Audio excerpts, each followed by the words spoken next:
as we all know, we're at a networking event, and there's so many networking events. That's great, a lot of opportunities. But as I say, one of the principles is that you cannot learn professional level networking at networking events. You go, you're busy networking. You need to learn it before you go. One of the things I'm most excited about as a concept, I'd like you to think about this in your mind. We know the schedule of the biggest networking events, and there's a lot of them. So what Jim and I are creating is a pre-networking event, a warm-up / mastermind meeting. And the reason I'm calling it a warm-up / mastermind is that these are meetings directly before a big networking event, not necessarily ours, because we want to bring all of the affluence of the top 50 wealthiest cities into our big networking events once a month, every third Thursday. We want to meet together before a big networking event. Like, let's use Friday for Happy Neighborhood Projects. That is a worldwide event.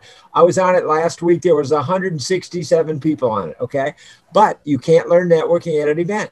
So what we want to do is Jim and I want to meet with you before that big networking event to get you ready. Look at your background. Talk about it. Get together as a mastermind. Listen to each other's pitches.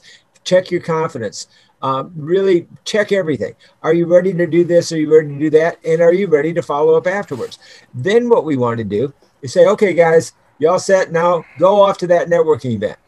Network, take notes, see what happens. You'll go in with confidence, and you're not alone.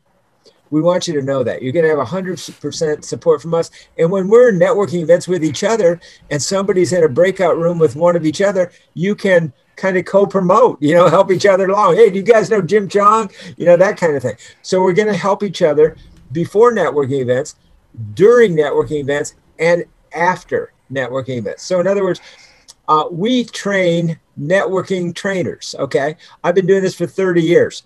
So that after the networking event, we don't want you to go and feel like you got lost or it didn't go well or you didn't feel good or you weren't well received. We want you to bring back that to the mastermind side of the event, okay? So there's two sides of that coin. There's the before, the prep, because we want you to network at a pro level, major league networking. Pros warm up before the event. Then they go out into the game, and then they play their hearts out. And then afterwards, they get together with the coach in the locker room, and they have a debrief. How did it go? What could you do better? What position? Or do you want to learn how to put on your own events, or do you want to learn how to train professional networking? Now, the next big key. So before I go on to the next big key, let's wipe the whiteboard clean. And let me ask you if there's any questions so far about that. Because we're going to have these multiple times, not just Fridays, but multiple times. Whenever there's a big networking event, or if you know of one and you think you'd like us to have one before that, tell us, okay? We'll try and get that on the schedule for you. But so far, any questions? Is this resonating with you? I see a lot of head shaking, so that looks good. Okay, good. Now get this, guys. Here's the next one. There's such a big difference. In sports, there's a difference between offense and defense, right? Okay, so you can go into networking events, and then you can either follow up reactively or proactively, right? Okay, that makes sense, but you don't know what I'm talking about yet. Okay, so what I mean by that is that if you go to a networking event, and you're not prepared, but you want to follow up with someone, you are reactive. You met somebody, you're not really ready to go. You don't have a system, you're not organized, but you do want to meet up with them. So that would be reactive follow-up. Okay, you meet them, now you got to follow up. That's reactive networking. We have tools to do reactive networking. There's some really great video tools like Loom, a free video app. We're going to be coaching and teaching how to do reactive networking after networking events. But as always, even when I was a Boy Scout, I was taught be prepared, okay? Kathy has a flight check when she goes off. She prepares for a flight. She has responsibility, and she's a pro, so she knows she's going to follow up on that checklist, make sure she is ready, okay? That is proactive. So what we're going to do is we're going to teach proactive networking, how to get ready, how to have your own Eventbrite.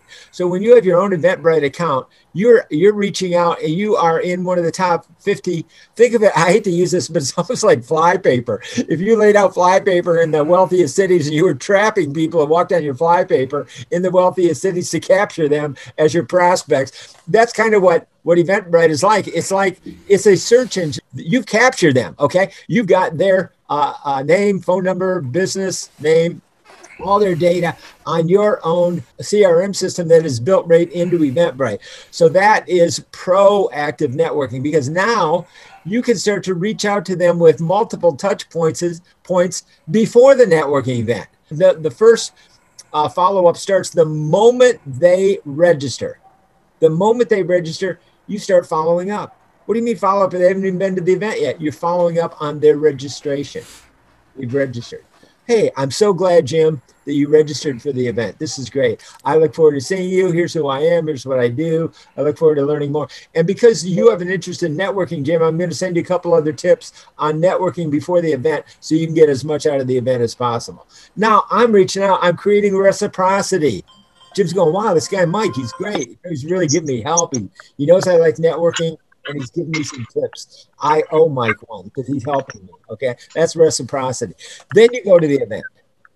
Okay, now at the event, it's a performance. You know, if you're going to play third base for the Yankees, you better be ready to play. You know, you gotta know the fundamentals of the game. And so that's what we want to do at the event. Do you have your background? Does it look good? Do you have a good mic? Can somebody hear you? Are you video conscious? So are you looking at the screen and seeing how you look at the moment on the screen? We're not clairvoyant. We want to help you guys to be able to communicate, you know, even with people who are not mind readers, and that's the majority of us, right? So how do we do that? There's two ways to learn: shock or repetition. Now, you probably can't shock too many, and a lot of people, you don't have to be the loudest guy in the breakout room who tries to dominate by being loud and obnoxious in the breakout room. You don't have to do that. You just have to be efficient and smart. Be the smartest person in the breakout room, not the loudest, okay? And so then after the event, now if you've set it up proactively, then after the event, you are all ready to start the reactive part of networking. You've already got the system set up. You got your Eventbrite, you got your content, you're ready to reach out. And so then you say, oh, Jim, it was so great to see you at the event. I can't wait to connect with you.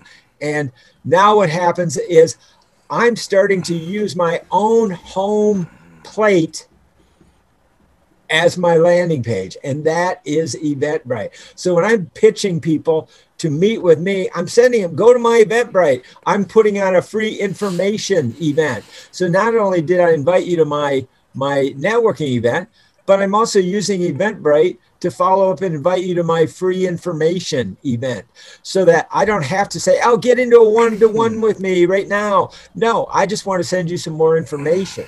Okay. And I've already got the system to do it. So now I'm back at home base. And what happens in baseball? Sometimes you hit, sometimes you strike out, sometimes you hit a home run. That's the game. So to win the game, you have to be persistent. So when you have a system, you can be persistent. And that's what we are teaching.